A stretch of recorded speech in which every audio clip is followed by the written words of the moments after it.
Hey y'all, welcome to Kamira's Kitchen. Today I'm going to show you how to get some crispy fried fish without having to deep fry in oil. Now I like me a piece of deep fried, hard fried fish just like the next brother or sister, okay?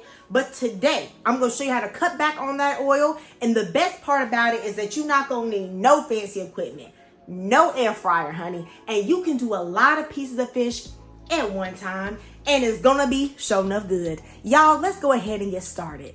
All right, so I've gotten some catfish fillets from my local fish mart, and I'm gonna rinse them off.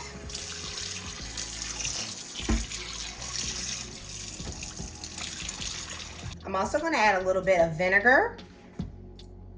I have 5 catfish fillets here that I'm gonna be using, just to show you guys that you can do a lot of fish at one time. When you do the air fryer method, you can pretty much just do 2, but with this method, I can do all of this fish, okay? So I'm gonna just let it sit in the vinegar and then rinse it off. And then I'm gonna go in with my paper towels and just dry some of the moisture off the fish. The fish won't be totally dry, but I don't want it to be super watery either. I'm gonna take this paper towel ball and then just place it at the bottom of my bowl to catch any excess moisture. And then of course, if you use your sink to clean meat, you need to clean your sink, okay? So just take a little Dawn dish soap and get to it. I know some people like to use bleach every time, but I don't do that. I think this is just fine. Now I'm gonna start mixing the fish fry. Fish fry is just a combination of cornmeal. I'm using cornstarch because I want it to be really crispy, and a little bit of flour, and the seasonings of your choice. For seasonings, I'm using Old Bay, Creole seasoning, lemon pepper, regular pepper. This is a spicy, salt-free Cajun seasoning. So this has a lot of cayenne in it and a little bit of MSG, okay, accent. If you don't like with it, if you don't play with it, then don't use it, all right? I'm gonna start mixing the fish fry in this like fryer that my mom got me. Now you don't have to have this. You can just use a regular Tupperware container, but my mama got it for me, so I'm gonna use it. Okay, thank you, mama. So I'm gonna put the cornmeal in here, then all of my spices, my cornstarch, and my flour. I'm gonna put the little rack in here, then the lid. All right, now I'm gonna put on the lid. I have on my lid, then I'm just gonna shake to combine. You can also just use a regular Tupperware container with the lid and you'll get a pretty similar result, but the difference is that this has the rack so that everything falls down after you bread it. You can definitely use a store-bought fish fry for this. This is my favorite one if I use it. The only reason why sometimes I don't is because the sodium content is pretty high. So if you are watching your salt, then please make a homemade fish fry because you can adjust the sodium to what you prefer, okay? I'm not telling anybody how much salt they should use, but I'm just saying that just keep it in mind, okay? If you don't want a lot of salt, then just make your own. In fact, my recipe might be too much sodium for you, so you just adjust to your taste. If you have been watching my videos, you all know I love to use mayonnaise as well as mustard as a binder for my fish. That's like my #1 things I like to use. However, I know some of y'all don't like mayonnaise. Okay, I don't know what folks got against mayonnaise. Like, what's the deal? Okay, somebody tell me why y'all hate mayonnaise so much. This is a real cooking ingredient, okay? But since some of y'all hate mayonnaise so much, okay, I'm gonna try to give y'all an alternative. So I'm gonna add 2 eggs. Then I'm going to use some hot sauce. Just shake it on in there. Okay, this is not gonna get spicy, it's just gonna add flavor. Well, it could get a little spicy. Some of y'all got, taste buds that can't handle nothing. So it might be spicy for you, but it's not spicy for me. Now, I really just love the taste of mustard. So I like to put this in here. You don't get the mustard taste, I should say. I really should say that it just complements the fish really well. I'm gonna use a fork to just beat this together really well. You do not need milk to do this. This is all you need. And to be honest with you, buttermilk is actually not my favorite way to bind fish. I love it on chicken, but on fish, it's just not my preferred way. All right, this is good. Let's go ahead and start coating that fish. I have a jumbo baking sheet here, and I'm gonna cover it with parchment paper. Y'all, this box is beat up, but I'm still using it anyway, okay? Now, note this is parchment paper. You do not want to use wax paper. They are different. You don't want that wax getting on your fish, okay? And I'm just gonna set this to the side. You have two options for oil. You can use a regular like canned oil spray, or you can use this oil sprayer. Mine is a little bit low, so I'm just going to add a little bit of olive oil. To be honest, if you use a regular oil spray that you buy from the store, I personally don't think it tastes as good, but you all just use whatever y'all prefer, okay? And you're gonna know it's right when you can spray just like this. Here is my fryer. So we're about to have a lot going on right here, okay? So first thing we're going to do, if you have one of these, and if you fry a lot, you know, maybe get you one, okay? I'm gonna take some of my fish. I'm gonna do about 2 pieces at one time.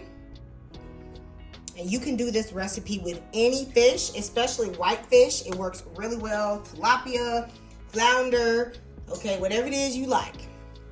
I'm gonna put on my lid.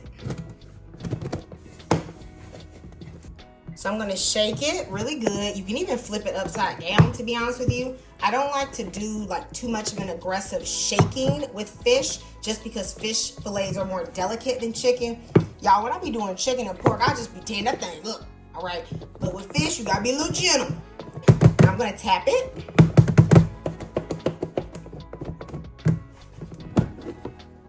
All right, now look at that. Okay, look, our fish fillets are well coated with their first coating of fish fry. I'm gonna place them to the side. I'll just put them on my pan for now, but we're not done with them. I got my little workstation set up, all right? So I'm gonna take my fish, I'm gonna dump it in the egg mixture, and then I'm going to place it back in here.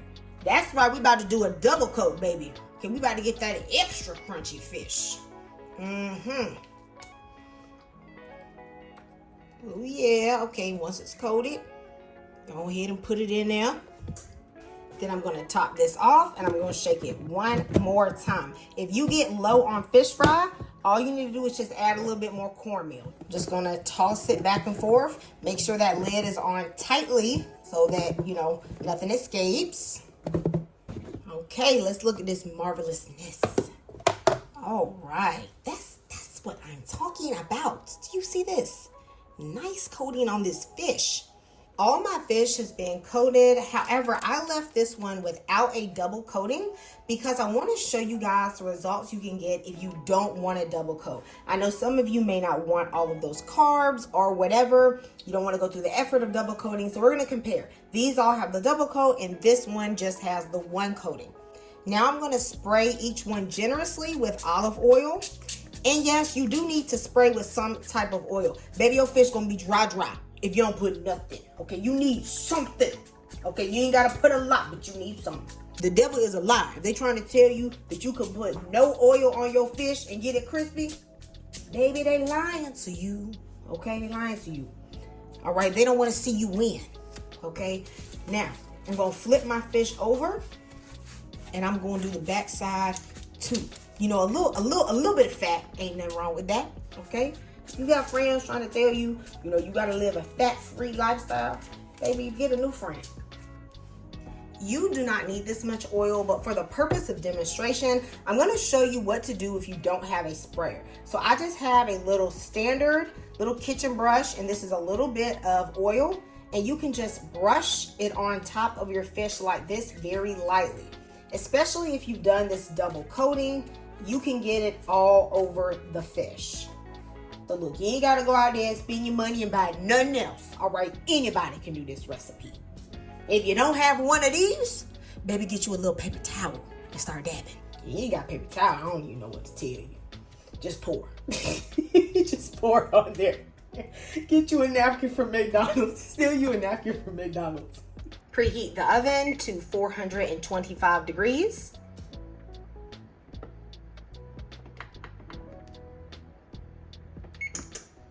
I'm going to place this in the oven at 425 degrees for about 15 minutes. At that point, the coating should be crispy. You just want to check on it and make sure there are no dry spots. And if there are, you can spray those spots with a little bit of oil.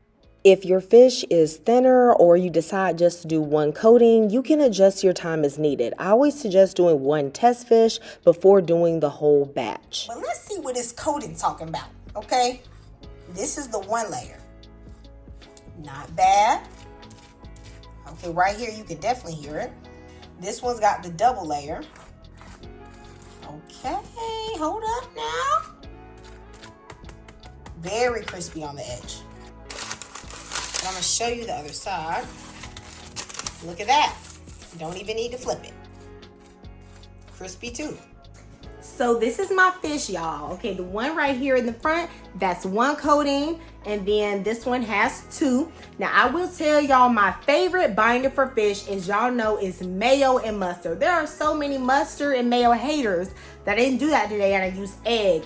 But baby, if you like it, go and do it. I'm telling you, it keeps your fish super moist, all right? Let's go ahead and see what this is talking about. Now, I will tell y'all this is the first time I've done the double coating. Most of the time I do a single coat. I'll put the mustard and the mayo, maybe some hot sauce, and then I'll do a single coating. But I just switched it up today, so I'm gonna give y'all my honest opinion on what I feel about this recipe.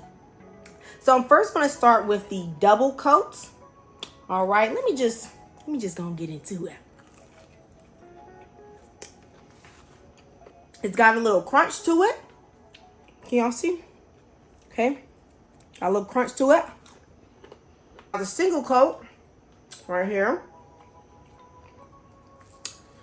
I don't know how to do this other than just pick this thing up. It's a little brown on the back too. So the single coat, it's not as crunchy, but I really like it. Honestly, I feel like both methods are really good. I think I like a single coating because I'm really used to that, but this recipe is really good. Let me know if you all are going to try this. Thank you for joining me today at Kamira's Kitchen. Goodbye and God bless.